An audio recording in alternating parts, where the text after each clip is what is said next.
आत्मस्मरण की पहली विधि। हे कमलाक्षी, हे सुभगे, गाते हुए, देखते हुए, स्वाद लेते हुए, यह बोध बना रहे कि मैं हूँ और शाश्वत आविर्भूत होता है। हम हैं, लेकिन हमें बोध नहीं है कि हम हैं। हमें आत्मस्मरण नहीं है। तुम खा रहे हो या तुम स्नान कर रहे हो या टहल रहे हो, लेकिन टहलते हुए तुम्हें इस बात का बोध नहीं है कि मैं हूँ।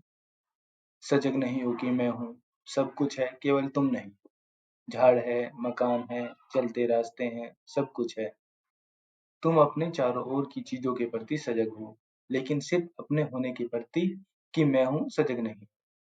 लेकिन अगर तुम सारे संसार के प्रति भी सजग हो और अपने प्रति सजग नहीं हो, तो सब सजगता झूठी है। क्यों? क्योंकि तुम्हारा मन सबको प्रतिबिंबित कर सकता है, लेकिन वह तुम्हें प्रतिबिंबित नहीं कर सकता। और अगर तुम्हें यह बोध है, तो तुम मन के पार चले गए। तुम्हारा आत्मस्मरण तुम्हारे मन में प्रतिबिंबित नहीं हो सकता, क्योंकि तुम मन के पीछे हो। मन उन्हीं चीजों को प्रतिबिंबित करता है जो उसके सामने होती हैं। तुम केवल दूसरों को देख सकते हो, तुम अपने को नहीं देख सकते। तुम्हारी आंखें सबको देख सकती है, लेकिन अपने को नहीं देख सकती। अगर तुम अपने को देखना चाहो तो तुम्हें दर्पण की जरूरत होगी। दर्पण में ही तुम अपने आप को देख सकते हो, लेकिन उसके लिए तुम्हें दर्पण के सामने खड़ा होना होगा। तुम्हारा मन दर्पण है, तो वह सारे संसार को प्रतिबिंबित कर सकता है, लेकिन तुम्हें प्रतिबिंबित नहीं कर सकता, क्योंकि तुम अपने सामने नहीं खड़े हो सकते। तुम सदा पीछे हो, दर्पण के पीछे। यह विधि कहती है कुछ भी करते हुए, गाते हुए, देखते हुए, स्वाद लेते हुए, यह बोध बना रहे कि मैं हूँ और शाश्वत को आविर्भूत कर लो। अपने भीतर उसे आविष्कृत कर लो, जो सतत प्रवाह है, ऊर्जा है, जीवन है, शाश्वत है। लेकिन हमें अपना बोध नहीं है। पश्चिम में गुरुजी ने आत्मस्मरण का प्रयोग एक बुनियादी विधि के रूप में किया था। वह आत्मस्मरण इसी सूत्र से लिया गया है और गुरुजी की सारी साधना इसी सूत्र पर आधारित है। सूत्र है कि तुम कुछ भी करते हुए अपने को स्मरण रखो। यह बहुत कठिन होगा, यह सरल मालूम होता है, लेकिन तुम भूल जाओगे। 3 या 4 सेकंड के लिए भी तुम अपना स्मरण नहीं रख सकते। तुम्हें लगेगा कि मैं अपना स्मरण कर रहा हूँ और अचानक तुम किसी दूसरे विचार में चले गए। अगर यह विचार भी उठा कि ठीक, मैं तो अपना स्मरण कर रहा हूँ, तो तुम चूक गए, क्योंकि यह विचार आत्मस्मरण नहीं है। आत्मस्मरण में कोई विचार नहीं होगा। तुम बिल्कुल रिक्त और खाली होंगे और आत्मस्मरण कोई मानसिक प्रक्रिया नहीं है। ऐसा नहीं है कि तुम कहते रहो कि हाँ, मैं हूँ। यह कहते ही कि हाँ, मैं हूँ, तुम चूक गए। मैं हूँ, यह सोचना एक मानसिक कृत्य है। यह अनुभव करो कि मैं हूँ। इन शब्दों को नहीं अनुभव करना है। उसे शब्द मत दो, बस अनुभव करो कि मैं हूँ। इन शब्दों को नहीं अनुभव करना है और शब्द मत दो, बस अनुभव करो कि मैं हूँ। सोचो मत, अनुभव करो। प्रयोग करो। कठिन है, लेकिन अगर तुम इस प्रयोग में लगन से लगे रहे तो यह घटित होता है। टहलते हुए स्मरण रखो कि मैं हूँ। अपने होने को महसूस करो। ऐसे किसी विचार या धारणा को नहीं लाना है, बस महसूस करना है। मैं तुम्हारा हाथ छूता हूँ या तुम्हारे सिर पर हाथ रखता हूँ, तो उसे शब्द मत दो, सिर्फ स्पर्श को अनुभव करो और इस अनुभव में स्पर्श को ही नहीं, स्पर्शित को भी अनुभव करो। तब तुम्हारी चेतना के तीर में 2 फलक होंगे। तुम वृक्षों की छाया में टहल रहे हो, वृक्ष है, हवा है, उगता सूरज है। यह है तुम्हारे चारों ओर का संसार और तुम उसके प्रति सजग हो। घूमते हुए क्षण भर के लिए ठिठक जाओ और अचानक स्मरण करो कि मैं हूँ। यह शब्द नहीं, अनुभूति क्षण मात्र के लिए ही सही तुम्हें सत्य की एक झलक दे जाएगी। क्षण भर के लिए तुम अपने अस्तित्व के केंद्र पर फेंक दिए जाते हो। तुम दर्पण के पीछे हो, तुम प्रतिबिंबों के जगत के पार चले गए हो। जब तुम अस्तित्वगत हो, और यह प्रयोग तुम किसी भी समय कर सकते हो। इसके लिए न किसी खास जगह की जरूरत है, न किसी समय की। तुम यह नहीं कह सकते कि मेरे पास समय नहीं है। तुम भोजन करते हुए इसका प्रयोग कर सकते हो, तुम स्नान करते हुए इसका प्रयोग कर सकते हो, चलते हुए या बैठे हुए, किसी भी समय यह प्रयोग कर सकते हो। कोई भी काम करते हुए अचानक अपना स्मरण करो और फिर अपने होने की उस झलक को जारी रखने की चेष्टा करो। यह कठिन होगा, एक क्षण लगेगा कि यह हो रहा है और दूसरे क्षण यह विदा हो जाएगा। कोई विचार प्रवेश कर जाएगा, कोई प्रतिबिंब, कोई चित्र मन में तैर जाएगा और तुम उसमें उलझ जाओगे। उससे दुखी मत होना, निराश मत होना, ऐसा होता है। क्योंकि हम जन्मों जन्मों से प्रतिबिंबों में उलझे रहे हैं। यह यंत्रवत प्रक्रिया बन गई है। अविलंब आप ही आप हम प्रतिबिंबों में उलझ जाते हैं। लेकिन अगर एक क्षण के लिए भी तुम्हें झलक मिल गई, तो वह प्रारंभ के लिए काफ़ी है। और वह क्यों काफ़ी है? क्योंकि तुम्हें कभी 2 क्षण एक साथ नहीं मिलेंगे। सदा एक ही क्षण तुम्हारे हाथ में होता है। और अगर तुम्हें एक क्षण के लिए भी झलक मिल जाए, तो तुम उससे ज़्यादा बने रह सकते हो। सिर्फ चेष्टा की ज़रूरत है, सतत चेष्टा की। तुम्हें एक क्षण ही तो दिया जाता है। 2 क्षण तो कभी एक साथ नहीं आते। 2 क्षणों की फ़िक्र मत करो। तुम्हें सदा एक ही क्षण मिलेगा। और अगर तुम्हें एक क्षण के लिए बोध हो सके, तो जीवन भर के लिए बोध बना रह सकता है। अब सिर्फ प्रयत्न चाहिए। और यह प्रयोग सारा दिन चल सकता है। जब भी स्मरण आए, अपने को स्मरण करो। हे कमलाक्षी, हे सुभगे, गाते हुए, देखते हुए, स्वाद लेते हुए, यह बोध बना रहे कि मैं हूँ और शाश्वत आविर्भूत होता है।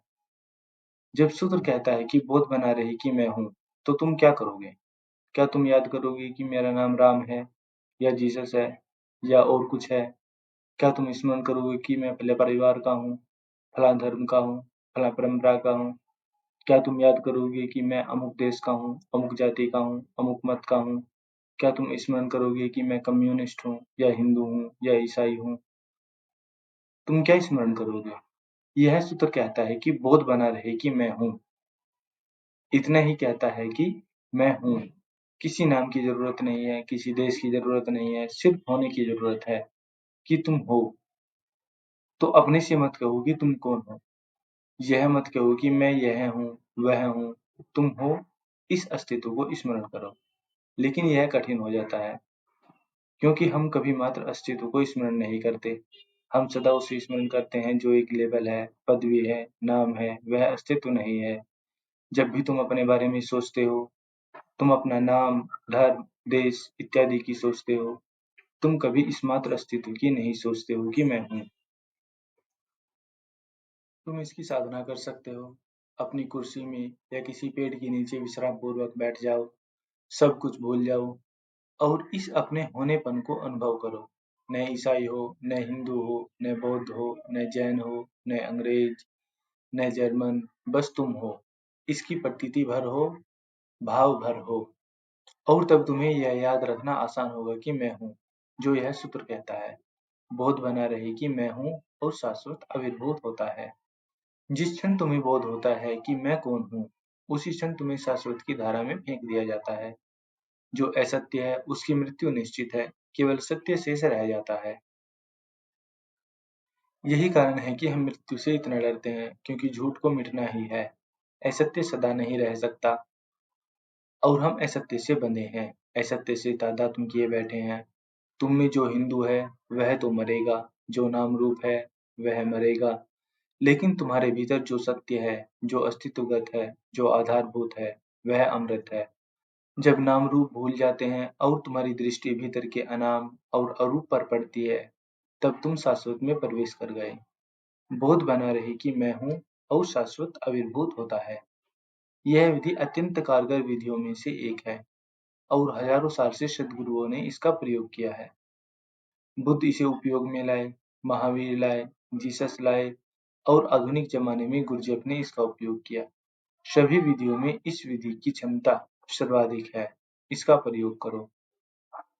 यह समय लेगा, महीनों लग सकते हैं। जब ओस्पेंशी गुरजेफ के पास साधना कर रहा था, तो उसे 3-4 महीने तक इस बात के लिए बहुत शर्म करना पड़ा कि आत्मस्मरण की एक झलक मिले। निरंतर 3 महीने तक ओस्पेंशी एक एकांत घर में रहकर एक ही प्रयोग करता रहा, आत्मस्मरण का प्रयोग। 30 व्यक्तियों ने उस प्रयोग में हिस्सा लिया और पहले ही सप्ताह के खत्म होते होते 27 व्यक्ति भाग खड़े हुए। सिर्फ 3 बचे। सारा दिन वे और कोई काम न करते थे, सिर्फ स्मरण रखते थे कि मैं हूँ। 27 लोगों को ऐसा लगा कि इस प्रयोग से हम पागल हो जाएंगे, हमारे विक्षिप्त होने के सिवाय कोई चारा नहीं है, और वे गायब हो गए। वे फिर कभी वापस नहीं आए। वे गुरजेब से फिर कभी नहीं मिले।